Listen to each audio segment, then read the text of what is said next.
Encore une fois, bienvenue à toutes et bienvenue à tous. Bienvenue pour ce moment de culte. Si tu peux acclamer le Seigneur pour toi-même, tu as bravé la pluie.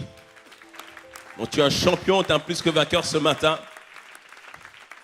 Et on prouve par là que nous aimons Dieu au-delà des intempéries. Dis-moi un bon amen à cela. Amen.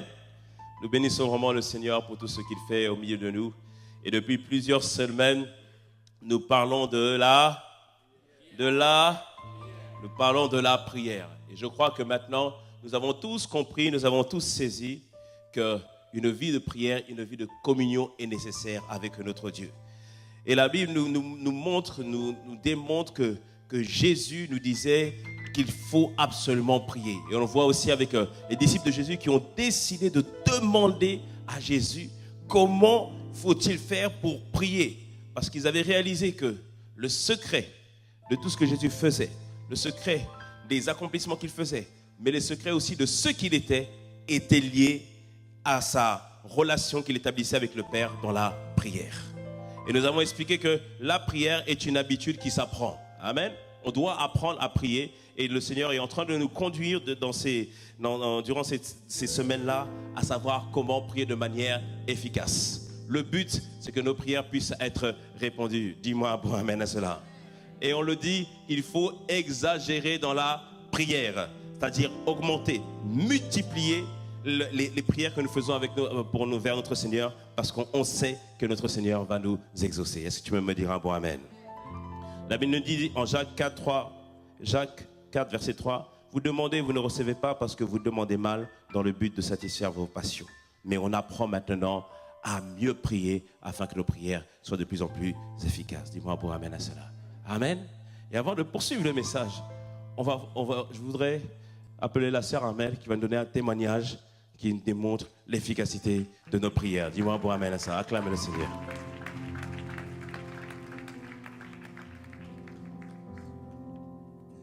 Bonjour à tous, bonjour à toutes. Donc je suis Armelle. Mon témoignage est très court, mais je pense que ça va édifier quelqu'un aujourd'hui. Voilà quelques mois, je me sentais pas bien, j'avais mal partout, mon corps physiquement me faisait mal, je ne savais pas pourquoi. Et je suis allée me reposer en province chez ma belle-sœur qui est médecin. Je suis allée rester quelques jours chez elle. Et elle m'a diagnostiqué une arthrose précoce, un début d'arthrose précoce. Parce que je suis encore trop jeune pour ça.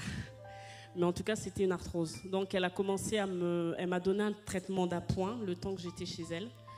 Et elle m'a conseillé donc à mon retour de me faire suivre par mon médecin traitant. Arrivée à la maison, j'ai refusé la maladie, arthrose, non mais c'est pas possible, j'ai refusé, donc j'ai jamais consulté, je suis jamais allée voir mon médecin. Entre-temps, j'ai vu le médecin pour autre chose, la grippe, le rhume, mais j'ai jamais parlé de ça parce que je refusais.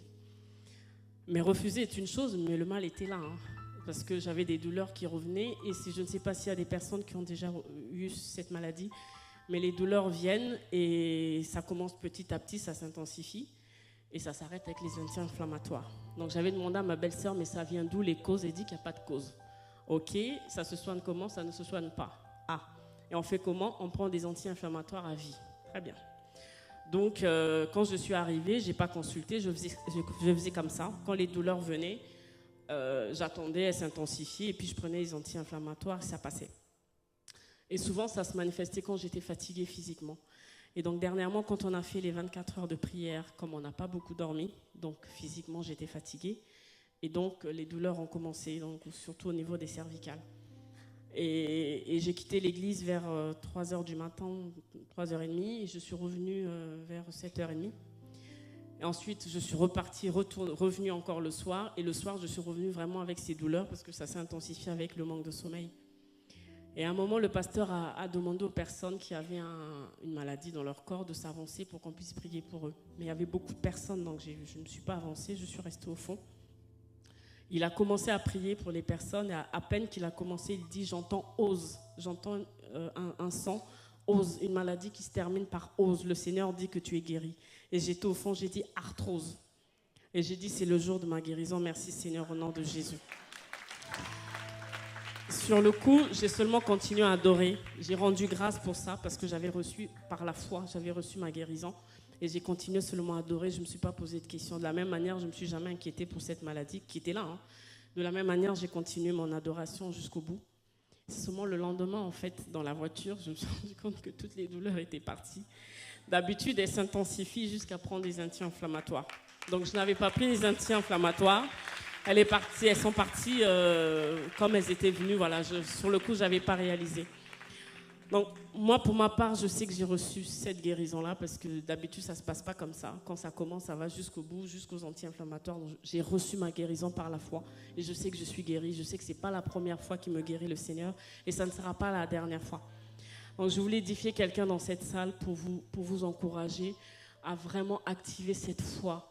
Quand on dit « mon juste vivra par la foi », on le sait tous, mais il faut vraiment qu'on l'active vraiment dans les prières, il faut qu'on le manifeste. Parce que le Dieu en qui nous croyons, le Dieu que nous prions, le Dieu que nous servons est vraiment vivant. Et Jésus guérit encore. J'espère que ce témoignage va édifier quelqu'un. Bonne journée. Vraiment, tes acclamations là, c'est pas tout à fait ça. Acclame le Seigneur comme il se doit. Dis-moi un bon amen à cela. Amen.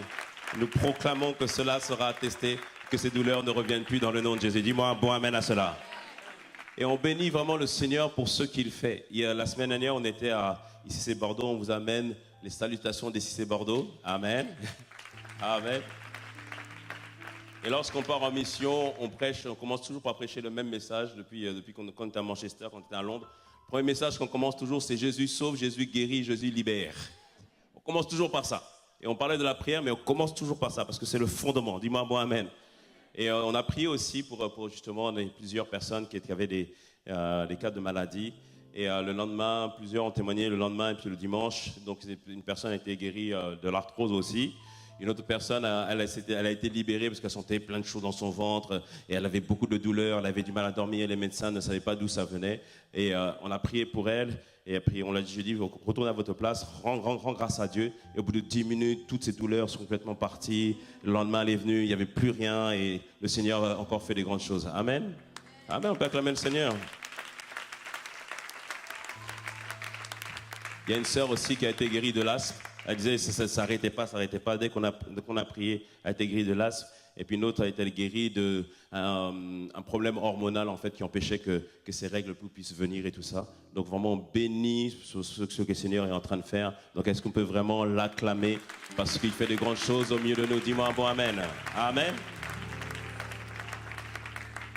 C'est pour ça qu'il est important que nous puissions comprendre ce thème de la prière. Amen. Et là nous sommes en train de parler particulièrement je vous ai parlé ça il y a 2 semaines. Comment établir en fait pourquoi il est important d'avoir des temps à part avec le Seigneur. Des temps à part avec le Seigneur. J'avais commencé un message qui s'appelait « 7 raisons pour lesquelles tu dois prendre un temps à part avec Dieu ». 7 raisons pour lesquelles tu dois prendre un temps à part avec Dieu. Je vous avais expliqué la première raison pourquoi tu dois prendre un temps à part avec Dieu, parce que c'est le secret. C'est le secret pour avancer avec Dieu. C'est le secret pour voir Dieu agir dans ta vie. Et quand tu regardes dans la parole de Dieu, tu vois que tous ceux qui ont eu qui ont fait des grandes choses avec Dieu, ils savent prendre des temps à part avec le Seigneur. On l'avait vu avec David qui prenait des temps à part avec le Seigneur. Même quand il était attaqué de toutes parts, il prenait des temps à part avec le Seigneur. On voit Moïse qui a été appelé par Dieu. Il avait l'habitude de prendre des temps à part avec Dieu. Et on voit aussi que Jésus avait aussi l'habitude de se retirer auprès du Père pour avoir un temps à part, juste lui avec le Seigneur. Et la Bible nous dit en Jacques 4, verset 8, « Approchez-vous de Dieu et il s'approchera de vous. » Amen. C'est-à-dire que Dieu nous appelle. Dieu, d'une manière ou d'une autre, nous appelle et veut que nous puissions pleinement être en relation avec lui. Mais la question, c'est est-ce que nous allons décider de nous approcher de lui afin que lui s'approche de nous? La Bible nous montre ce principe avec comment Moïse a été appelé. C'est en Exode 3. En Exode 3, alors que Moïse, il était en train de garder les bêtes de son beau-père. La Bible nous dit qu'à un moment donné, il vit un buisson qui est en train de brûler, mais qui ne se consumait pas. Il était là en train d'avancer, et il voit ce buisson ardent, c'est-à-dire qu'il y avait un feu qui était là, mais qui ne consumait pas entièrement le buisson ou l'arbre. Et ça, en fait, c'est tous les moments où Dieu nous appelle, où Dieu nous donne une parole, où Dieu nous interpelle, nous dit « Viens à moi, viens, retourne vers moi ». Et nous tous, d'une manière ou d'une autre, à un moment donné de notre vie, on a senti que Dieu nous appelait. Mais la question, c'est est-ce qu'on va faire comme Moïse qui, à un moment donné, est en train de garder les moutons? La Bible nous dit que Moïse s'arrêta et il alla vers ce buisson-là. Et il dit même que, en verset 3, la Bible nous dit, Moïse dit, je veux me détourner pour voir quelle est cette grande vision et pourquoi le buisson ne se consume point. C'est-à-dire qu'il s'arrêta dans ce qu'il faisait pour aller à la rencontre de Dieu. Amen. Et parfois dans nos vies, il y a des moments clés de notre vie, on doit savoir s'arrêter et dire, Seigneur, je vais te rencontrer pour recevoir de toi et pour recevoir tes instructions. Est-ce que tu me suis ce matin? Amen. Et on a vraiment expliqué que ces temps mis à part avec Dieu, c'est la clé pour évoluer avec Dieu. C'est la clé pour avoir de la détermination. C'est la clé pour plus de présence de Dieu dans ta vie. C'est la clé pour plus de gloire dans ta vie. C'est la clé pour que les promesses de Dieu se réalisent. C'est la clé pour que les prophéties de Dieu se manifestent dans ta vie. Dis-moi un bon amen à cela. Est-ce que je peux avoir un peuple avec plus de foi ce matin? Dis-moi un bon amen. Dis-moi un bon amen. Car le but de ce message n'est pas qu'on le reçoive de manière intellectuelle, mais que nous puissions le recevoir avec un cœur d'enfant afin que nos prières soient encore plus efficaces. Dis-moi un bon amen à cela. Et nous avons expliqué que ces temps à part sont importants parce que non seulement, je te dis c'est la clé, mais ces temps à part vont t'amener à connaître Dieu. Connaître Dieu, nous avons expliqué, ce n'est pas juste avoir des informations de Dieu. Non, du tout. On veut être en intimité, en relation et en proximité avec Dieu. Lorsqu'on dit connaître Dieu, c'est établir une relation d'intimité et de proximité avec le Seigneur. Et cette relation de proximité et d'intimité avec le Seigneur, c'est une relation qui est progressive avec le temps. Amen. Au début, tu le connais comme le Dieu lointain que tu ne connais pas. Tu fais le pas vers lui, il devient ton sauveur. Après, tu grandis, il devient ton Seigneur. Après, tu apprends qu'il est ton Père. Et après, au fur et à mesure, il t'apprend qu'il est le Dieu 3 fois saint, que tu dois respecter tes principes. Et au fur et à mesure que tu évolues, il devient ton tout, ta passion, ta dévotion, ton objectif et ta respiration. Dis-moi un bon amen à cela. Dis-moi un bon amen à ça. On doit apprendre à le connaître. Amen. Le but de ces temps de prière, de temps mis à part, c'est pour connaître Dieu. Amen. Et non seulement tu apprends à connaître Dieu, deuxième bénéfice, ça veut dire que ça t'amène à te connaître toi-même. Il n'y a rien de pire de marcher dans la vie, de ne pas connaître pourquoi nous sommes sur terre. Pourquoi nous sommes là. Pourquoi je suis façonné de telle ou telle façon. Pourquoi j'ai telle taille. La Bible nous dit que Dieu a fait toutes choses pour un but. Dieu nous a fait pour un but. Et la Bible nous dit en Jérémie 33, 3, il dit, invoque-moi et je te répondrai, je t'annoncerai les choses que tu ne connais pas. Dis-moi un bon amen à ça. Amen. Et il veut véritablement, Dieu veut nous montrer et nous conduire sur ce que nous sommes, parce qu'il a pour nous des projets de paix et non de malheur. Dis-moi un bon amen à cela. Amen. Ça, c'était la deuxième raison que nous avons. Non, c'est la troisième raison. La première raison, c'est que c'est la clé pour rencontrer Dieu, la clé pour avoir plus de présence. La deuxième raison, c'est que les temps à part mis avec le Seigneur, ça t'amène à connaître Dieu. La troisième raison, c'est que ça va t'amener à te connaître toi-même.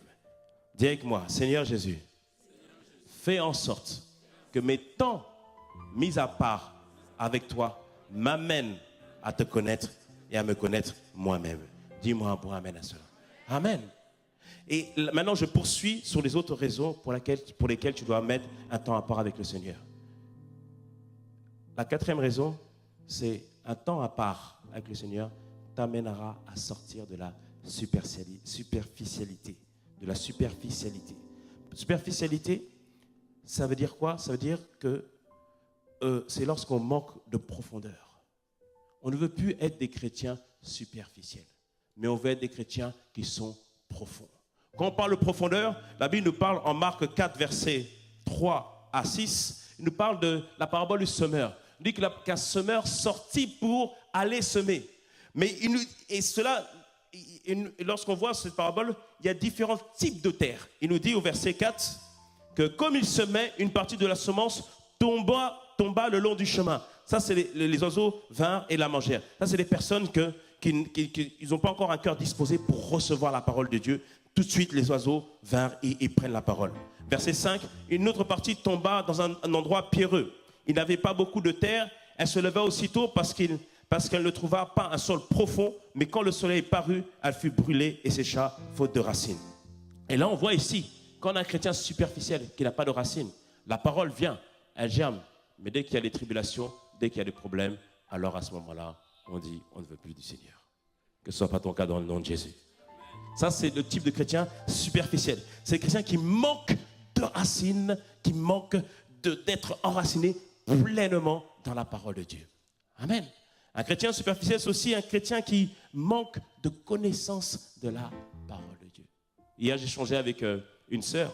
Elle me disait, mais qu'elle était étonnée, parce qu'elle donne des cours à ICC, elle est étonnée à quel point beaucoup de personnes ne lisent pas la parole. Beaucoup de personnes ne scrutent pas la parole. Elle discutait, elle partageait avec plusieurs personnes sur Genèse. Elle disait qu'elle s'est aperçue qu'il y a des gens qui n'avaient même pas encore lu les 3 premiers chapitres de Genèse. Dis avec moi, ce n'est pas mon cas au nom de Jésus. Amen. C'est-à-dire que les chrétiens qui sont superficiels, c'est les chrétiens qui manquent de connaissance de la parole de Dieu. On doit méditer sa parole pour devenir véritablement un chrétien qui est enraciné et qui a les racines. Dis-moi bon amen. Un chrétien superficiel, c'est un chrétien qui est incapable de citer les Écritures. On ne nous demande pas de connaître tous les versets avec toutes les références. Mais sache que dans la vie, il y a des moments, il y a des situations par lesquelles tu passeras. Tu devras dire, il est écrit que telle ou telle chose. On le voit lorsque Jésus a été tenté. Satan l'a tenté. Lui a dit à chaque fois des choses à faire. Et à chaque fois, il disait, il est écrit telle ou telle chose. Parfois, il y a des situations qui viennent dans ta vie. Tu dis, mais la situation semble même te dire, mais gars, tu ne peux pas réussir. C'est impossible. Et c'est là que tu dois dire, il est écrit que je puis tout par Christ qui me fortifie. Dis-moi un bon amen. Dis-moi un bon amen. Tout à l'heure, la sœur Amel a parlé de la maladie. C'est vrai que quand on voit les diagnostics, des fois les médecins, parfois, ils ont la connaissance qu'ils ont. Mais ils te disent, mais monsieur, madame, il ne reste plus grand-chose à vivre. Il y a plusieurs maladies comme ça qui sont dites, entre guillemets, incurables. Que ce soit comme l'arthrose, comme il disait. Et il y a aussi, par exemple, la tension. La tension, ils vous disent que tu dois prendre des médicaments tous les jours de ta vie. Sinon, tu ne le fais pas, c'est compliqué. Et là, tu dis, mais il est écrit que je ne mourrai pas, mais que je raconterai les œuvres de l'Éternel. Dis-moi un bon amen à cela. Amen. C'est-à-dire que quand tu dois arriver au stade où il y a en toi des paroles, il y a en toi des convictions qui sont tellement inscrites que jamais que tu ne seras déraciné dans le nom de Jésus. Amen. Ne soyons pas des chrétiens superficiels. Les chrétiens superficiels, c'est des personnes qui n'arrivent pas aussi à adorer Dieu par eux-mêmes. Quand tu viens à l'église le matin, le but, c'est que toi, tu montres aux chants comment on adore Dieu. Amen. Il faut que toi, tu leur dises, moi, je vais vous montrer comment on adore Dieu. Amen. Quand les chants, ça dégamme, toi, tu vas leur montrer, même en dégammant, moi, je vais te montrer comment on adore Dieu. Amen. Tu me suis ou pas?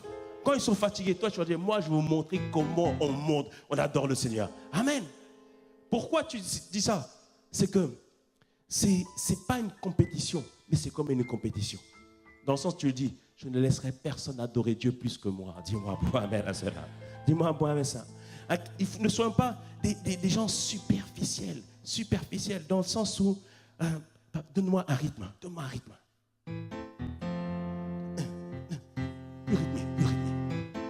Il y en a qui viennent à l'église, yeah, le son est bien, le son est bon, oh excellent, ils dansent.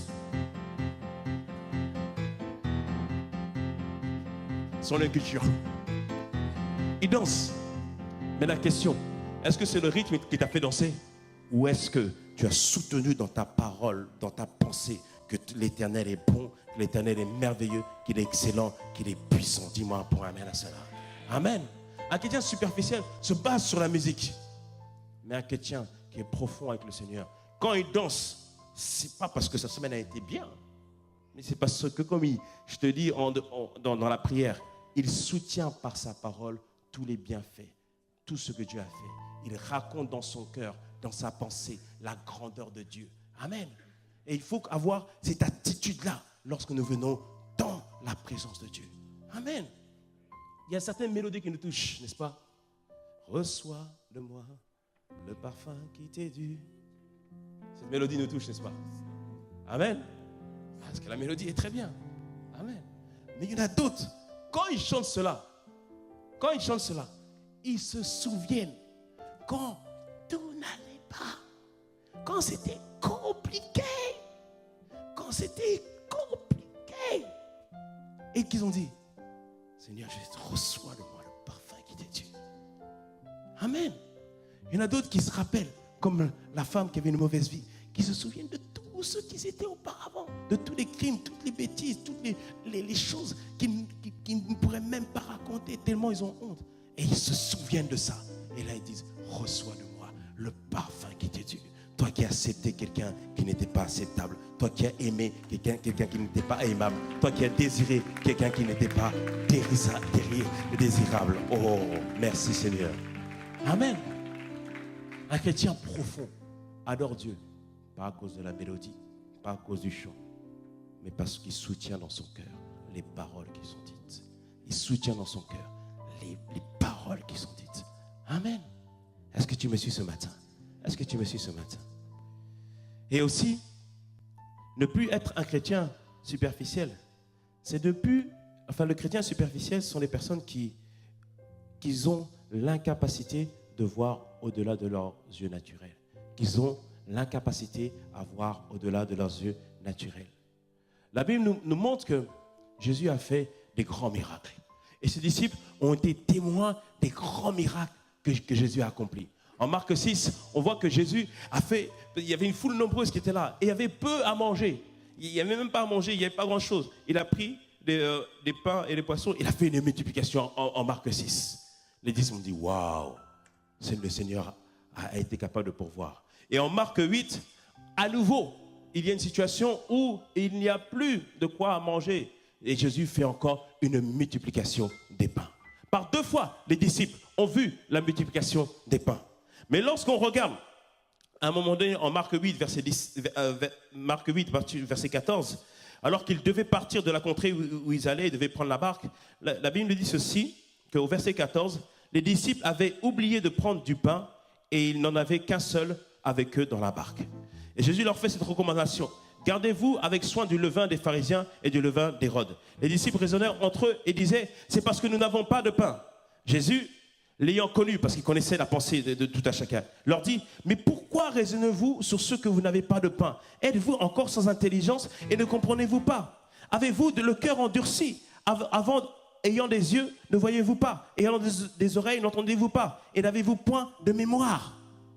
Il leur disait, mais attendez, vous êtes en train de penser que je suis en train de parler du simple fait que vous avez amené un seul pain.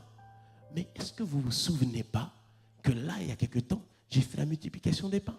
Est-ce que vous ne vous souvenez pas qu'auparavant, j'ai fait aussi la multiplication des pains? Souvent, quand on est superficiel, quand une situation est difficile, on oublie que Dieu nous a déjà sortis d'autres situations beaucoup plus difficiles. Quand on est chrétien superficiel, on a l'impression que tout est difficile. On a du mal à voir au-delà de nos yeux naturels comme les disciples. Ils voyaient que simplement il y avait quelques pains. Mais Jésus leur dit, regardez au-delà de ça. Ce que j'ai fait hier, je suis encore capable de le faire aujourd'hui. Ce que je fais aujourd'hui, je suis encore capable de le faire demain. Dis-moi un bon amen à cela. Dis-moi un bon amen à cela. Dis-moi un bon amen. Amen. Est-ce que tu me suis ce matin? Est-ce que tu me suis ce matin? Le but, c'est de rentrer dans la profondeur avec Dieu. De gloire en gloire, de gloire en gloire, tu m'emmènes. Yahweh, tu m'emmènes dans les profondeurs de ta révélation. Tu m'emmènes, tu m'emmènes. Amen. Ce chant est beau, n'est-ce pas? Amen. Mais ça ne doit pas juste être un chant. Ça doit être un désir et ça doit être aussi une poursuite d'aller en profondeur avec Dieu. Et c'est ça qui fait de nous, non plus un chrétien superficiel, mais un chrétien profond. Je vais te dire après comment il faut faire. Dis-moi un bon amen à cela. D'abord, je vais te dire le 5e bénéfice parce que pour le vivre, c'est la même clé. Donc je dis, 4e bénéfice, ça te sort la superficialité. 5e bénéfice, les temps mis à part avec le Seigneur t'amènent à être libéré de l'incrédulité. T'amènent à être libéré de l'incrédulité. La vérité, c'est que les disciples, ils avaient aussi un peu d'incrédulité en eux. Ils avaient un peu d'incrédulité en eux. Parce que sinon, ils n'auraient pas douté que le Seigneur était capable de pourvoir à nouveau. L'incrédulité, ça vient d'où? Premièrement, à cause de l'ignorance. Il y a des gens qui sont incrédules parce qu'ils ne savent pas. C'est pour ça que la Bible nous dit, mais comment voulez-vous que les gens puissent croire si personne n'annonce? Si personne ne dit, si personne ne raconte, si personne narre ce que Dieu a fait, comment les gens peuvent le savoir? Parce qu'ils sont dans l'ignorance. La Bible nous parle, la femme n'a part de sang. Elle a commencé à croire en Jésus parce qu'elle a entendu parler de Jésus. Amen. Est-ce qu'on me suit ce matin? Ou est-ce que l'heure est la méditation? L'heure est la méditation? Les deux? Amen alors. Alléluia. À cause de l'ignorance, parfois il y a des choses qu'on ne connaît pas dans la parole de Dieu et on a du mal à croire cela parce qu'on ne l'a pas lu, parce qu'on ne sait pas que Dieu est capable de le faire. Dis-moi, bon, amen à ça si tu me suis. Parfois on est dans l'incrédulité, c'est dû à une mauvaise doctrine. Parfois on a reçu des mauvais enseignements. Dans certains endroits, on dit les miracles, c'est plus d'actualité. Dans certaines choses, dans certaines églises, on vous dit que les miracles, c'était du temps des apôtres et ça s'arrête là, c'est fini. Ça s'arrête là. Non, no way, dis-moi bon amen. Le livre des actes n'est pas terminé. Il y a des chapitres qui sont réservés spécialement pour ICC Sergi. Dis-moi un peu amen à cela. Le livre des actes n'est pas terminé. Dis-moi un peu amen à cela. Amen. Et les endroits, on te dit, les miracles ne sont plus d'actualité. Moi, j'ai grandi dans une église où, auparavant, on ne croyait pas à l'œuvre du Saint-Esprit. Donc, on ne cherchait pas le Saint-Esprit parce qu'on ne parlait pas du Saint-Esprit. On nous parlait du salut. On nous parlait de David et Goliath. On nous parlait d'être quelqu'un de bien, quelqu'un de bon, de marcher selon les principes de Dieu dans l'obéissance. Mais on ne parlait pas de la relation intime qui peut se faire avec l'Esprit de Dieu. Et à cause de cela, on ne pouvait pas l'expérimenter. Et quand on lisait les versets dans la Bible, mais je disais, mais ça parle de quoi qu'il intercède au travers de nous par des soupirs inexprimables? Ça parle de quoi? Des fois on me disait, non, c'est quand les gens... non, c'est pas ça, c'est le parler en langue. Dis-moi, bon, amen. Quand tu as reçu une mauvaise doctrine, il y a des choses que tu ne crois pas. Tu ne crois pas. Il y avait une sœur à Bordeaux. Alors qu'on prêchait sur Jésus sauve, Jésus guérit et Jésus libère. Je la regardais. Parce que des fois, on peut croiser les bras parce qu'on est attentif. Mais elle, ce n'était pas attentif. Je la regardais. Je la regardais. À la fin, je suis parti la voir. Je dis, viens me voir. Elle dit, c'est quoi le problème? Elle me dit, non, mais pasteur, vous comprenez, je doute. C'est ça le problème. Le doute, l'incrédulité. C'est le problème. Et le challenge, c'est qu'on peut à la fois avoir foi et à la fois avoir de l'incrédulité. Étonnant, hein? Étonnant. Tu peux avoir la foi, mais avoir de l'incrédulité. Et l'incrédulité vient aussi parce que quand on voit autour de nous, tout ce qu'on voit, ça met de l'incrédulité. Les disciples en Marc 8, je t'ai dit, Jésus leur a reproché le fait qu'ils avaient le cœur endurci, qu'ils manquaient de mémoire. En Marc 9, la Bible nous dit qu'ils sont partis pour aller, c'était entre Marc 6 et Marc 8, Jésus les avait envoyés pour aller prier pour les gens. Et quand ils sont revenus, ils ont dit, non. Alors comment ça a été? Jésus leur dit, non. Ça a été comme tu as dit. On a chassé les démons. On a prié pour des malades. Les malades ont été guéris. Mais en Marc 9, on leur amène un cas d'un enfant épileptique. Et ils prient pour cet enfant. Et on voit qu'ils n'arrivent pas à libérer l'enfant parce qu'il était sous l'emprise d'un esprit méchant. L'esprit méchant, c'est une réalité. Dis-moi bon amen. On en parlera par la grâce de Dieu un jour. Je ne sais pas encore quand. Il était sous l'emprise d'un esprit méchant. Et les disciples avaient foi qu'ils étaient capables de prier et que Dieu était capable de libérer cet enfant, sinon ils n'auraient pas prié. Mais la Bible nous dit qu'ils n'ont pas pu le faire. Et là, à ce moment-là, les gens sont venus voir, et Jésus était à côté, et il voyait qu'il y avait une grande discussion. Et là, en Marc 9, verset 16, Jésus leur demanda, sur quoi discutez-vous avec eux? Verset 17, un homme de la foule lui répondit, Maître, j'ai amené auprès de toi mon fils qui était possédé d'un esprit muet. En quelques lieux qu'il le saisisse, il le jette par terre. L'enfant écume, grince des dents et devient tout raide. J'ai prié tes disciples de chasser l'esprit et ils n'ont pas pu. Et verset 19, Jésus leur dit, race d'incrédules. Oh, Maître, quand même, c'est Dieu. Il leur dit, race d'incrédules, leur dit Jésus. Jusqu'à quand serez-vous avec moi? Jusqu'à quand vous supporterai-je? Amenez-le-moi, on lui emmena. Et au verset 20, et aussitôt que l'enfant vit Jésus, l'esprit l'agita avec violence, il tomba par terre et se roula en écumant. Jésus demanda au Père, combien y a-t-il de temps que cela lui arrive? Depuis son enfance, répondit-il. Et souvent, l'esprit l'a jeté dans le feu et dans l'eau pour le faire périr. Mais si tu peux quelque chose, viens à notre secours et compassion de nous. Jésus lui dit, si tu peux. Jésus était étonné qu'on lui demande s'il pouvait. Parce que pour lui, évidemment, je peux. Dis-moi un point, amen. Il dit, oui, bien sûr, je peux. Point d'exclamation. Il dit, tout est possible à celui qui doute, à celui qui a peur, à celui qui regarde les circonstances. Non, il dit à celui qui croit. Amen. Et aussi, la Bible nous dit, aussitôt le père de l'enfant s'écria, je crois, mais viens au secours de mon incrédulité. Amen. Parce qu'on peut croire d'un côté. Viens, Eric. Il est où, Daniel? Viens, Eros. Parce que, viens. Mais plus vite. Viens à ma droite. Toi, tu es la foi. Viens. Toi, tu es l'incrédulité. J'ai foi, vas-y. La foi me tire, mais maintenant l'incrédulité me tire. Est-ce que je peux bouger? Non, je ne peux pas bouger. Et juste pour... Merci les gars. Je ne peux pas bouger. Parce que d'un coup, la foi me tire, d'un coup, l'incrédulité me tire. Amen. Mais qu'est-ce qui a fait que les disciples n'avaient pas eu foi? Imagine-toi, tu viens prier. Au nom de Jésus, je chasse l'esprit. Il dit que l'esprit l'agitait. C'est-à-dire que l'enfant, l'esprit le prend, l'enfant se jette, l'enfant s'écume, l'enfant fait beaucoup de choses, l'enfant se roule par terre. Mais au bout d'un moment, tu es là, tu commences à douter. Est-ce que tu me suis? Tu commences à douter. Et là, au début, tu étais rempli de foi. Mais là, l'incrédulité neutralise complètement ta foi. Tu me suis ou pas?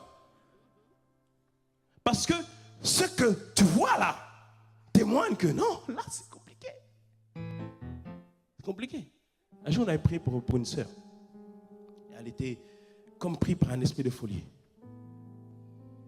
Mais on a prié. Même l'esprit, c'est comme s'il se moquait de nous. J'ai fait, j'ai quoi? On a prié toute une nuit. On n'a rien pu faire. Et là, à ce moment-là, tu dis, mais est-ce que la Bible est vraiment vraie? Ou est-ce que c'est moi qui manque de quelque chose? Et c'est là que les temps mis à part avec Dieu sont importants. Amen. Parce que c'est là où tu vas aller chercher Dieu dans sa parole pour trouver la foi. Est-ce que tu me suis ou pas? Rappelle-toi, je te dis, en décembre 2016, Dieu m'a dit, il y a de l'incrédulité. J'ai fait, Seigneur, quand même, en quoi incrédulité? Il y a des domaines là où tu n'as pas foi. Tu vois les miracles, les prodiges, les signes. Cherche-moi afin d'obtenir la foi pour ça. Amen. C'est-à-dire quoi? C'est-à-dire que pour sortir de la superficialité, devenir quelqu'un de profond, et vaincre l'incrédulité, c'est toujours dans la parole de Dieu. Amen. Et l'erreur que nous faisons, c'est que quand on part en moment de retraite, on oublie qu'il faut la parole. Est-ce que tu me suis? Il faut la parole. Parce que la foi vient de ce qu'on entend, et ce qu'on entend vient de la parole de Christ. La parole de Christ, la parole de Dieu. C'est-à-dire que si tu veux avoir la foi, c'est la parole. Est-ce que tu me suis ou pas? C'est pas juste ta pensée. Parce que ta pensée est limitée. Ta pensée a conçoit que ce que tu peux voir, ce que tu peux réaliser. Mais cette parole-là est capable d'étirer ta pensée. Faire en sorte que là tu comprennes mieux, que tu saisisses mieux. Dis-moi un point amen à cela. Amen. C'est-à-dire que moi j'ai pris pour mettre une foi plus grande en moi. J'ai pris mes DVD spéciaux. Là, je vais te dire maintenant les références. Un DVD qui s'appelle L'amour fou de Darlene Wilson, je crois, ou Wilson, je ne sais plus. Mais L'amour fou, c'est un DVD. Une personne, ses oncles, ils ont témoigné de miracles qui se passaient dans leur église. Il a dit, je vais faire le tour du monde pour aller voir tout ce que Dieu fait. Et il a fait un reportage, donc l'amour fou ou l'étreinte de Dieu aussi, c'est un deuxième reportage qu'il a fait. Il raconte tout ce qui se fait dans le monde. Des fois, tu vois des choses, tu dis, vraiment, là, est-ce que c'est vraiment Dieu? Mais des choses tellement extraordinaires. Il y a un pasteur à Singapour, lorsqu'il fait un appel, il y a des milliers de personnes qui courent. C'est pas juste, il marche pour venir à l'appel. Il court, je veux ce Jésus-là. J'ai dit, ça sera mon partage dans le nom de Jésus. J'ai dit, ce sera mon partage dans le nom de Jésus. Amen. Et tu vois des gens de tout horizon, comment la puissance de Dieu se manifeste, comment Dieu agit, comment Dieu est capable de faire des miracles extraordinaires là, dans cette saison dans laquelle nous sommes. Donc ça, c'est le DVD. Mais ça, c'est l'expérience. Ta foi ne doit pas baser sur l'expérience de quelqu'un. J'ai regardé dans la parole de Dieu, Seigneur, confirme-moi que ces miracles peuvent être possibles. Parce qu'il faut regarder dans la parole de Dieu, dis-moi un bon amen. Et tu manges la parole, tu la médites. Amen.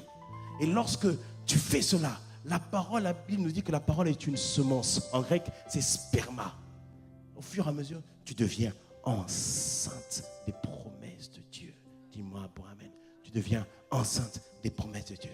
Est-ce que tu me suis ce soir, ce matin? Amen. Soyons comme Acte 17, au verset 10. La Bible nous parle des chrétiens de Bérée. Acte 17, verset 10. Aussitôt les frères firent partir de nuit Paul et Silas pour Bérée, parce qu'ils étaient dans une région où les gens ne voulaient pas recevoir la parole de Dieu. Donc ils partirent pour Bérée. Et lorsqu'ils furent arrivés, ils entrèrent dans la synagogue des Juifs. Ces Juifs avaient des sentiments plus nobles que ceux de Thessalonique, là où Paul et Silas étaient partis, où on les avait rejetés. Et il nous dit que les gens de Bérée reçurent la parole avec beaucoup d'empressement, examinaient chaque jour les Écritures pour voir ce qu'ils leur disaient était exact.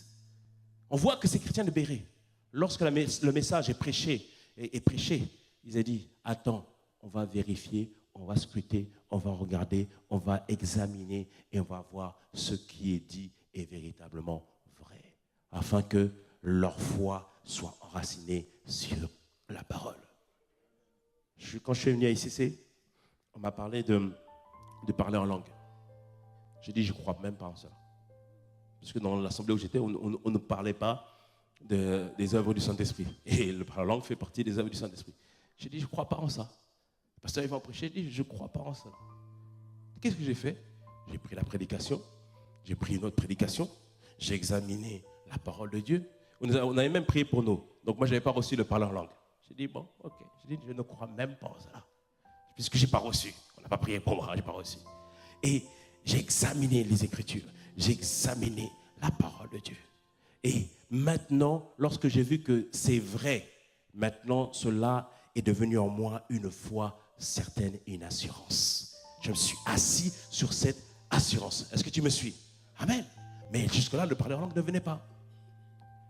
Et au fur et à mesure, j'ai grandi avec le Seigneur, j'entendais comme un parler en langue en dedans de moi. Je disais, non, il faut qu'un éclair vienne sur moi. Et comme ça, je parlerai en langue. Après, j'ai examiné, je dis, mais attends, les gens, ils ont parlé en langue aussi par la foi. J'ai dit, j'entends une voix en moi qui parle en langue. Donc j'ai commencé à dire, mais certainement, c'est Dieu qui me parle. Et j'ai commencé à en parler en langue comme ça. Et au fur et à mesure, le Saint-Esprit a pris le contrôle. Amen. Mais c'est parti d'abord de l'incrédulité que j'avais enracinée dans la parole et maintenant arriver à avoir la foi pour le recevoir. Est-ce que tu me suis ce matin? Amen. Tout ce que vous faites dans le moment de retraite, prenez la parole. Tu pries pour ton mariage, pour savoir si c'est la bonne personne. Ça, c'est pour quelqu'un ici. Tu pries pour savoir si c'est la bonne personne. L'erreur que nous faisons, Seigneur, montre-moi si c'est la bonne personne. Montre-moi si c'est la bonne personne. C'est bien de dire comme ça. Montre-moi si c'est la bonne personne. Mais le problème, quand tu dis montre-moi si c'est la bonne personne, qui va te répondre? Dieu peut te répondre, ta chair peut te répondre, l'opinion de tes parents peuvent te répondre, beaucoup de choses peuvent te répondre. C'est pas comme ça qu'il faut prier. Quand tu pries pour ton mariage, pour savoir si c'est la bonne personne, tu rentres en retraite. Dis-moi bon amen. Tu prends les enseignements qui définissent les 4 piliers d'un mariage excellent de Pasteur Yvan. Tu prends notre atelier qu'on a fait avec Apé Chantal, qui est devenir le bon choix pour faire le bon choix. On t'explique les 12 alertes qu'il faut examiner pour voir si c'est la bonne personne ou pas. Tu me suis? Tu prends les enseignements de Pasteur Sanogo sur le mariage. Et à chaque fois que tu écoutes un enseignement, tu pries pour ce que tu as reçu. Amen. Quand tu as fait le premier enseignement, déjà tu vas te dire, pardon, je ne suis pas encore prêt. Et au fur et à mesure, tu vas prier. Au fur et à mesure, tu vas entendre les enseignements. Au fur et à mesure, tu vas examiner. Tu vas dire, mais la personne que je veux ne correspond pas du tout à ce que la parole de Dieu dit. La parole que je veux n'est pas prête au regard de ce que la parole de Dieu dit. La personne que je veux, c'est peut-être la bonne personne, mais ce n'est pas le temps. Moi-même, je ne suis pas prêt. Et là, tu reçois une réponse, un réma, qui n'est pas basé sur ce que tu penses, mais basé sur ce que la parole de Dieu dit. Dis-moi bon amen.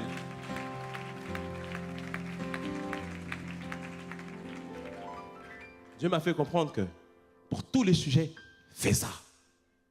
Il dit, vous voulez une percée financière? Tu veux une percée financière? Tu veux ou pas? Souvent on dit, Seigneur, donne-moi une percée, donne-moi une percée, donne-moi une percée, donne-moi une percée. Tu as fait ça aussi. Donne-moi une percée. C'est pas comme ça qu'on prie. Tu prends la parole de Dieu.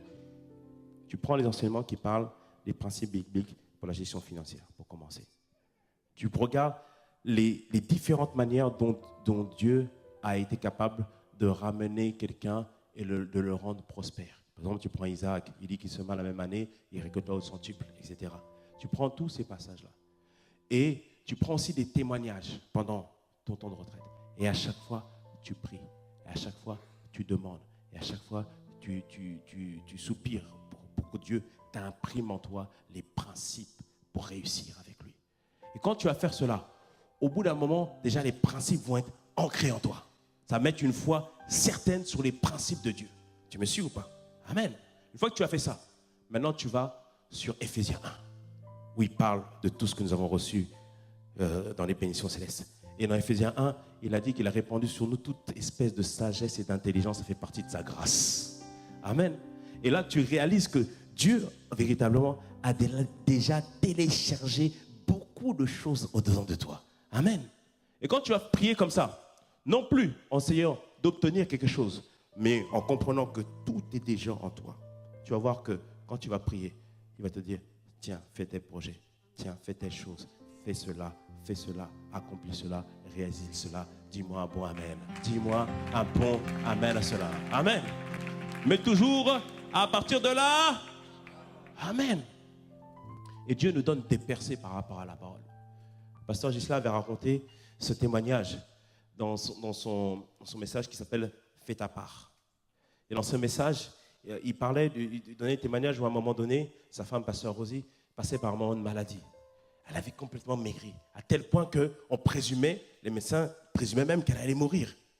Mais il disait, mais comment je vais faire? Comment je vais faire? Il a recherché dans la parole de Dieu. Et il a reçu juste un verset.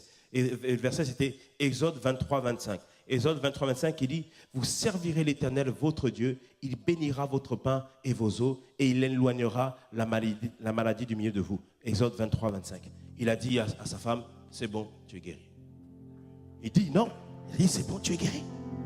Il dit, nous servons l'Éternel. Il a pris soin de nous. Donc on sait qu'il éloignera la maladie de nous. Et Dieu a fait un miracle, a été complètement guéri. Et Dieu a fait ce. Écoutez le message, comme ça, vous serez exactement la teneur. Amen. Ce que je suis en train de te dire ce matin, à la fois j'explique le pourquoi, mais je t'explique aussi le comment. Prends la parole. Dieu est capable de changer ta vie. Dieu est capable de changer ton couple, changer la course de ta destinée. Mais soyons des chrétiens profonds, des chrétiens déterminés à ce que l'incrédulité puisse sortir de nos vies. Dis-moi un bon amen. Est-ce que tu me suis ce matin? Amen. Et on regarde le visage de beaucoup, certains me dira, pasteur, je suis fatigué d'entendre ces paroles-là. J'ai déjà entendu ça. Et c'est là maintenant le 6e bénéfice. Un temps à part avec Dieu t'amènera à avoir un temps de repos avec le Seigneur. Parce que si tu arrives au stade où, quand on te prêche, tu n'arrives plus à recevoir.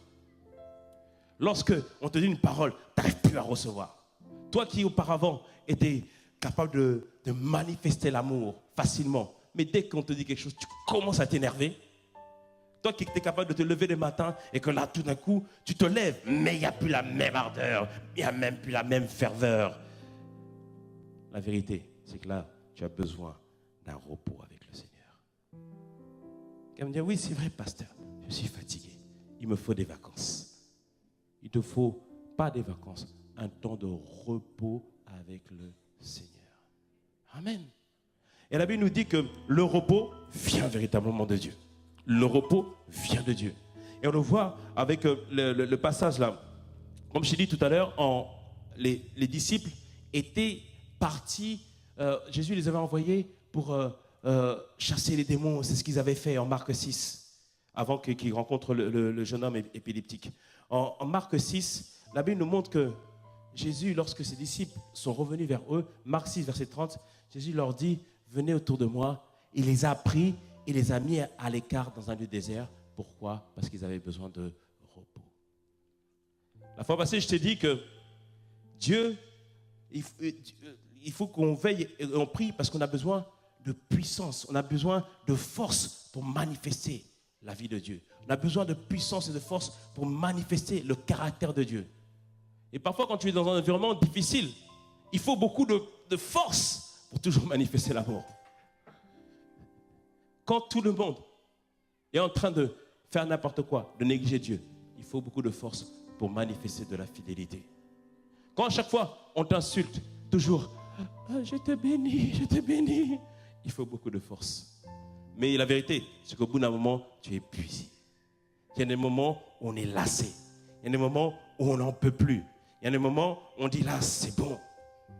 Parce que véritablement, pour manifester la vie de Dieu, ça demande de la force. Il y a des moments où on est épuisé. Prêcher là, il faut de la force. Faire l'œuvre de Dieu, prier pour les gens, il faut de la force. Des fois, une fois, j'avais prié pour plusieurs personnes. Au bout d'un moment, on m'a amené une personne et dit, ah là, pardon, là. Il n'y a plus de batterie. Il n'y a plus de batterie. Allez, là, tu appuies encore, tu fais, ah Seigneur, fais grâce. Mais parce que ça demande de la force. Ça t'épuise. Tu es comme déchargé complètement. C'est comme je te dis, c'est l'image du téléphone. Samsung, le système d'exploitation, c'est Android. Android, le système d'exploitation permet de faire marcher toutes les applications. Mais il faut que le téléphone soit chargé. Et nous, notre système d'application, c'est l'amour. Mais il faut de la force pour manifester maintenant la joie, pour manifester la maîtrise de soi, pour manifester la douceur, pour manifester de la bienséance, pour manifester tous les fruits de l'esprit. Il faut de la force. Et souvent, je vous dis une chose, on aime prendre des vacances. Mais la vérité, quand on prend des vacances, on est au soleil, tout va bien. Mais tu rentres le lundi, le mardi, tu es fatigué comme si avant tu étais parti. N'est-ce pas? Mais on oublie une chose, que Dieu a permis dans sa grâce qu'on ait des ARTT. Ce n'est pas pour dormir à la maison. C'est pour que nous puissions passer du temps dans sa présence. Amen. Et prendre un temps à part avec le Seigneur, ça te permettra d'avoir un véritable repos avec lui. Parce qu'à un moment donné, tu as besoin de faire off par rapport à tout ce que tu entends. Faire une pause sur toutes ces difficultés. Faire une pause sur tout ce que tu vis. Amen. Et un temps à part avec le Seigneur te permet véritablement de rentrer dans le repos de Dieu. Amen. Et quand tu fais dans ces temps de repos-là, là, ce n'est pas des temps où tu dois demander quelque chose, mais tu dois passer beaucoup de temps dans la louange et dans l'adoration. Dans la louange et dans l'adoration. Éphésiens 5, 19 nous dit, entretenez-vous, c'est-à-dire proclamez, déclarez vous-même. Éphésiens 5, 19, s'il vous plaît. Ce verset, dans notre version, il dit, entretenez-vous vous-même. C'est-à-dire que dans ces moments où j'ai besoin de repos, par mes chants, par la louange, dans ces moments, le Seigneur est en train de m'entretenir. Je suis en train de me fortifier. Je suis en train d'être complètement rechargé. Amen. Ce que je suis en train de dire, prenez un temps à part avec le Seigneur. Prenez un temps à part. Non seulement ça nous fait sortir de la superficialité, non seulement ça nous délivre d'incrédulité, mais ça vous met d'un repos avec Dieu. Dis-moi bon amen. Beaucoup me disent, mais pasteur, comment tu fais pour travailler, la famille, pour venir prêcher le dimanche. C'est des temps de repos avec le Seigneur. Il faut des temps de repos avec le Seigneur. Et je le vois que quand je prends des temps de repos, je reviens avec une autre force et tout ça. Là, il faut que je parte bientôt en retraite là. Mais Dieu nous fait grâce. Dis-moi bon amen. Et là, ce que je t'invite à faire vraiment, mets dans ton calendrier des temps de repos, des temps à part avec le Seigneur. Amen. Mais pas le dimanche. Dis-moi bon amen. Le dimanche, tu viens ici. Dis-moi bon amen. Non. Tu prends de vendredi soir après ADG jusque dimanche, tu reçois ta parole et après, tu prends le temps. Amen. Les temps à part avec le Seigneur, mon frère, ma soeur, c'est tellement important. Tellement important. Tellement important. Juste le vendredi soir, tu finis ADG. Tu dis aux enfants, bonjour les enfants, ça va? Bon, vous revoyez maman dimanche, bye bye. Et tu t'enfermes, tu cherches Dieu, tu écoutes des prédications, tu pries. Et surtout, tu prends un cahier pour noter tout ce que tu auras reçu. Pour noter tout ce que Dieu t'aura dit dans ces moments-là. Et la fois d'après, quand tu reviendras, tu reprends le même cahier pour noter, pour voir ce qu'il a dit, c'est accompli ou pas, si tu as mis en place les choses ou pas. Dis-moi un bon amen. Moi, je suis carrément avec mon ordinateur, je note tout sur Word. Comme ça, après, j'imprime, je note tout. C'est comme ça qu'il faut faire. Amen. Ça te permet d'avancer avec le Seigneur et de voir que tu avances avec ta relation avec le Seigneur. Dis-moi un bon amen. Il te faut des temps de repos. Dis à ton voisin, il te faut des temps de repos. Dis-lui pas en 2018, cette année. Amen. Ce que je suis en train de vous dire, c'est simple, mais c'est la clé. C'est la clé pour avancer avec le Seigneur. Amen. Est-ce que me suivez ce matin? C'est la clé pour avancer avec le Seigneur. C'est les principes que Dieu a mis en place. Rappelez-vous, il nous avait dit que vers Jérémie 29, 13, il nous dit, si vous me chercherez, vous me trouverez, si vous me cherchez de tout votre cœur. C'est un principe. Si tu le cherches, tu vas finir par le trouver. Dis-moi un bon amen à cela. Et la dernière raison pour laquelle tu dois prendre des temps à part avec Dieu, les temps à part avec Dieu t'amènera à recevoir le feu de Dieu. Parce qu'après un temps de repos, on veut sortir de là embrasé par le Seigneur. On veut sortir de là content avec le Seigneur. Dis-moi un bon amen à cela. On veut sortir toujours rempli de feu. Amen.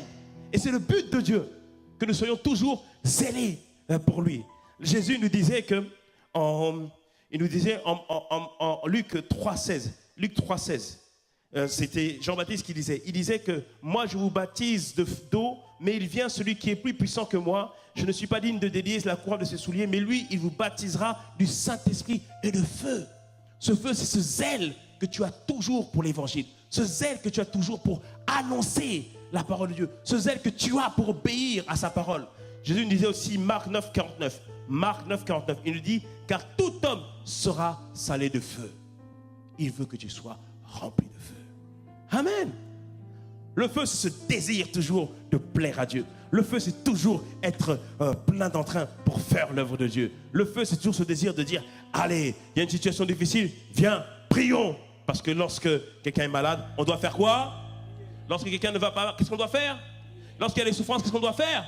Amen. Et on doit être rempli de feu pour dire, non, nous croyons en ce que Dieu est capable de faire. Les temps à part avec Dieu, te faire rencontrer un feu avec le Seigneur. Et le secret, pour être rempli de feu continuellement, c'est ce que nous avons pratiqué lorsque nous avons fait les 24 heures, c'est Romains 12, 1. Romains 12, 1. Je vous exhorte donc, frères, par les compassions de Dieu, à offrir vos corps comme un sacrifice vivant, saint, agréable à Dieu. Ce sera de votre part un culte agréable. L'apôtre Paul, il disait ici que il exhortait chacun à s'offrir comme un sacrifice vivant. Romains 12, 1. Un sacrifice vivant, c'est-à-dire que dans les temps de retraite, tu dis à Dieu, je te confie tout. Je t'offre ma volonté. Je t'offre tout de moi. Je t'offre pleinement ma volonté. C'est-à-dire, je décide de devenir esclave de toi. Rappelle-toi, lorsque nous avons parlé de l'identité, nous avons dit qu'il y a une vérité cachée dans le Nouveau Testament. Le Nouveau Testament nous appelle serviteurs, mais en grec c'est doulos. Ça veut dire esclave. Parce qu'avant nous étions esclaves du péché, mais maintenant en Christ nous sommes esclaves de l'amour, esclaves de la sainteté, esclaves de la sagesse de Dieu, esclaves de l'Esprit de Dieu, esclaves de la parole de Dieu. Nous sommes devenus esclaves. Dans ces temps de prière, Seigneur, je me livre totalement. Tu te livres entièrement, Seigneur. Tu dis, Seigneur, je ne sais pas comment faire pleinement ta volonté, mais je te confie toute ma volonté. Tout à l'heure, j'ai dit, tu pries pour le mariage. Tu vois tu examines tout ce que Dieu dit. Mais quand tu vois que ce n'est pas en adéquation et que ton cœur, tu veux cela, Seigneur, je me livre totalement pour dire, Seigneur, fais grâce. Quand dans le couple, ça ne va pas, il faut devenir devant le Seigneur. Seigneur, je me livre totalement pour dire, donne-moi la force de faire en sorte que ça aille mieux. Dis-moi un bon amen. Il y a des moments où Dieu veut t'appeler plus loin, mais tu as besoin de te livrer entièrement pour dire, Seigneur, ta volonté et non la mienne. Est-ce que tu me suis? Est-ce que tu me suis? Et lorsque on livre entièrement notre volonté au Seigneur, on livre aussi en faisant des supplications, des privations. C'est pour ça que les temps de jeûne sont importants. Quand tu prends un temps à part avec le Seigneur, parfois il faudra que tu jeûnes. Moi, des fois, je fais 3 jours juste en buvant de l'eau ou juste en prenant un seul fruit pendant 3 jours. On survit, dis-moi bon amen. Mais pourquoi? Parce que je me prive. Je fais des supplications. Lorsqu'on prie, on doit aussi parfois accompagner de supplications. Ça peut ne pas manger. Ça peut dire pendant ce temps. Et il y a des choses qui faisaient beaucoup de distractions. Tu supprimes le Facebook. Tu supprimes toutes ces choses-là. Quand on fera le jeûne et prière, on fera aussi des supplications. Parce qu'on veut mettre un temps à part entièrement avec le Seigneur. Amen. Lorsque tu fais cela, tu te livres entièrement. Lorsque tu fais cela, tu te livres entièrement. Et lorsque tu te livres comme un sacrifice vivant, lorsque Dieu prend plaisir, il répond toujours par un feu. Il répond toujours par un feu. Ce feu se manifestera par une paix que tu reçois quand tu sors de ce moment de retraite. Tout allait mal, mais tu as prié. Tu as regardé que tu es le Dieu de l'impossible. Tu as regardé comme Abraham, en Romains 4, il disait qu'il ne considéra point les choses. Oh, je ne considéra pas que son corps était usé, mais il regardait à l'Éternel. Tu vas sortir de là, tu vas dire, yes, je loue l'Éternel. On va te dire, mais monsieur, il y a encore les symptômes, mais maintenant je ne regarde plus aux symptômes, mais je suis en train de regarder au Dieu de l'impossible. Maintenant je ne regarde pas au verdict, mais je regarde au Dieu de l'impossible. Tu sortiras avec un feu pour Dieu. Amen. Tu sortiras des fois de ces moments. Il y a des moments aussi où tu sais que Dieu t'attend dans une autre dimension. Où Dieu t'attend, mais tu ne sais pas comment y arriver. Tu ne sais pas comment y arriver. Mais tu sortiras de ces moments-là en disant, non, Seigneur, je sais que je te trouverai. Je sais que je te trouverai. Je sais que je te trouverai. Je sais que tu te trouverais. Et alors à ce moment-là, tu sors comme un adorateur. Tu es dans la chambre, tu es en train d'adorer le Seigneur. Au boulot, les gens sont là, te voient. Tu te dis, qu'est-ce qu'il y a? Je suis en train d'adorer le Seigneur. Dis-moi un bon amen. Tu bois un bon amen à cela. Mais le plus grand, c'est pas toi qui le constateras. C'est les autres qui le verront, diront.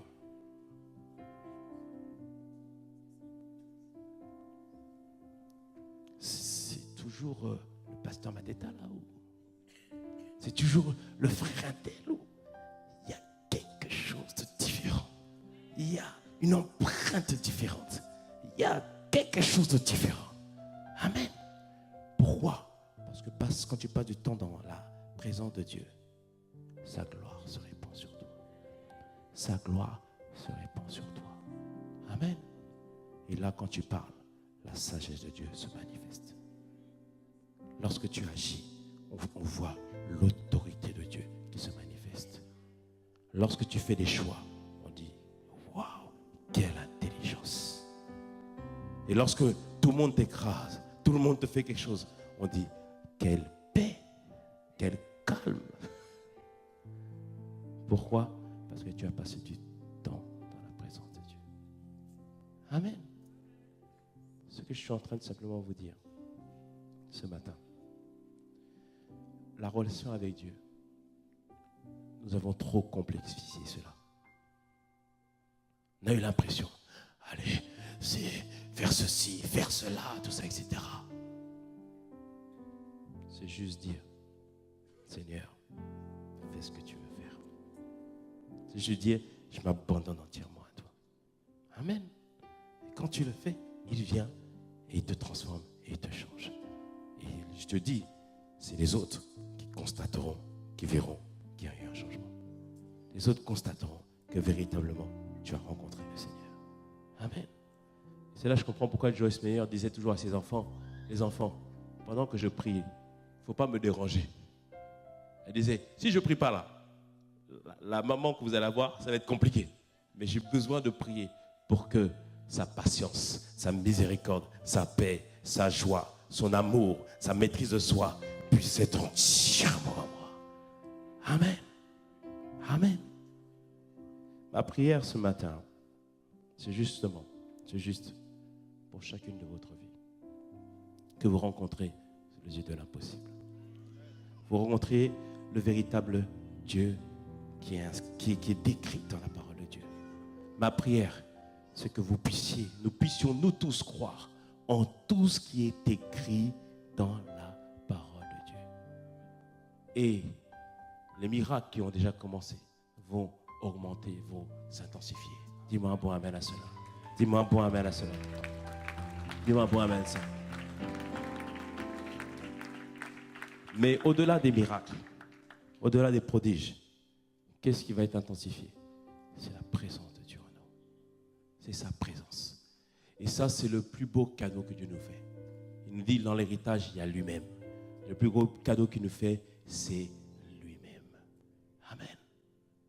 Alors, la semaine prochaine, nous allons vivre la force de Christ. Amen. On va avoir les instructions pour vivre la force de Christ. Après ce temps, on va rentrer dans le jeûne et prière en décembre. Mais ma prière, c'est que ce soit une nouvelle saison pour nous tous. Une nouvelle saison pour nous tous.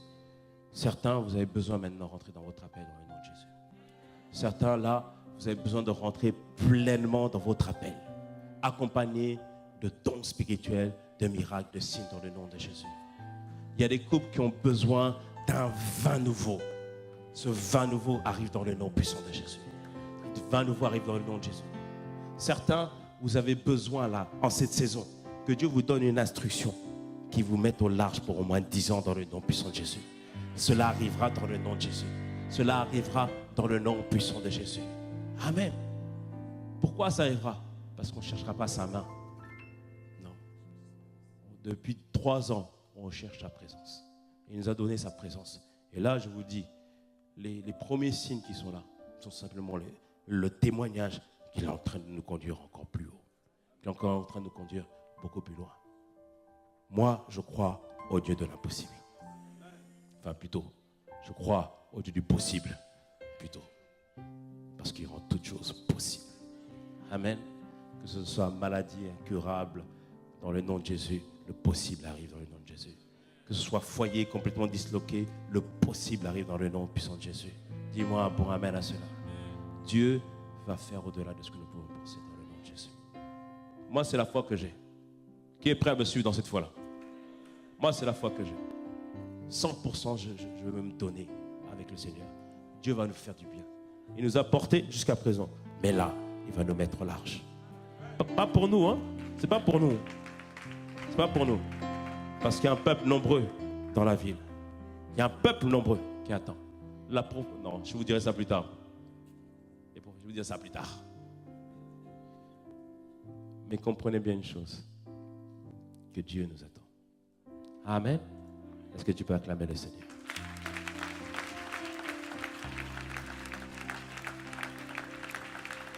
Avant de conclure sur le message, la tête baissée, je voudrais donner l'opportunité à quelqu'un ce matin de pouvoir donner sa vie au Seigneur. Tout ce que nous avons dit ce matin est réservé aux personnes qui ont déjà fait le pas avec Jésus. Et je voudrais ce matin donner l'opportunité à quelqu'un de faire ce pas avec Dieu. Tu as essayé beaucoup de choses, beaucoup de chemins tortueux. Je te propose ce matin, Dieu te propose un autre chemin. Un chemin qui ne te conduit pas vers la mort, mais qui te conduit vers la vie. Puisqu'il dit, je suis le chemin, la vérité et la vie. Est-ce que quelqu'un désire recevoir Jésus ce matin dans sa vie ce matin? Si c'est ton cas, est-ce que tu peux lever la main là où tu te trouves? Est-ce qu'il y a quelqu'un ce matin qui désire recevoir le Seigneur Jésus-Christ dans sa vie? Amen, amen. Il y a 2 personnes. Il y a encore d'autres personnes? Encore d'autres personnes? Amen, amen, gloire à Dieu. Est-ce qu'il y a encore une autre personne qui désire recevoir le Seigneur Jésus-Christ dans sa vie? Amen. Les personnes qui ont levé la main, est-ce que vous pouvez vous lever s'il vous plaît et venir devant parce qu'on veut prier avec vous ce matin et véritablement vous recommander à la grâce de Dieu. Est-ce qu'on peut vraiment acclamer le Seigneur? Oh, merci Jésus. Merci Seigneur. Alléluia. Amen. Oh, il est Dieu excellent. Amen. Waouh. Waouh. Vous avez fait le meilleur choix possible de la vie. Il n'y a pas de meilleur choix possible. Amen. Et comme vous n'êtes pas inconnus au ciel dès à présent, on veut aussi connaître vos prénoms. Après, on va faire une prière ensemble pour vous simplement inviter Dieu à venir dans votre vie. Ensuite, vous suivrez la sœur Laetitia. On va prendre juste vos coordonnées parce qu'on veut pouvoir vous donner une Bible et puis aussi vous accompagner par la suite. Après ce moment, trouvez une assemblée. Si vous voulez venir ici, là où on croit au Dieu, Dieu du possible, venez ici. Amen. Mais si vous avez une autre assemblée que vous préférez, mais allez dans une assemblée. Amen. Ne restez pas seul. Mon frère, comment vous appelez? Jacques, Céline, Bernadette et Sylvie. Jacques, Céline, Bernadette et Sylvie. Est-ce qu'on peut acclamer le Seigneur pour elle? Alléluia. Est-ce qu'on peut se lever dans sa présence? Alléluia. Merci Seigneur. Vous avez répété cette prière avec moi? Cette prière n'a l'air de rien, mais c'est faire alliance avec Dieu et inviter Jésus dans votre vie. Amen. Et après, je prie pour vous pour commander la grâce de Dieu. Seigneur, nous voulons vraiment te bénir. Maintenant, répétez avec moi. Seigneur Jésus, aujourd'hui, j'ai entendu ta voix. Seigneur, merci parce que tu as frappé à la porte de mon cœur. Ce matin, je choisis de t'ouvrir mon cœur. Aujourd'hui, je t'accepte en tant que Seigneur et Sauveur. Aujourd'hui, tu deviens mon maître et mon Dieu. Seigneur, je prie que par ta grâce, que tu me fasses progresser et que tu me donnes de devenir un véritable disciple. Aujourd'hui est un nouveau jour. Je suis une nouvelle personne. Je t'appartiens entièrement. Fais de moi ce que tu veux. Seigneur, merci pour ta grâce. Au nom de Jésus. Amen. Maintenant, je prie pour vous. Seigneur, je te prie ce matin pour Jacques, Céline, Bernadette et Sylvie. Ils ont fait ce pas pour venir devant toi, Seigneur. Et Seigneur, aujourd'hui, tu dis que tous ceux qui viendront à toi, tu ne les rejettes point. Aujourd'hui, tu les acceptes auprès de toi et nous savons que tu vas les garder et que tu vas les préserver. Nous te les recommandons à ta grâce. Agis bien au-delà de ce qu'ils peuvent penser. Agis, transforme leur vie et Seigneur, fais d'eux, Seigneur Père, véritablement, Seigneur, des disciples. Seigneur, nous te les recommandons. À toi la gloire, au nom de Jésus.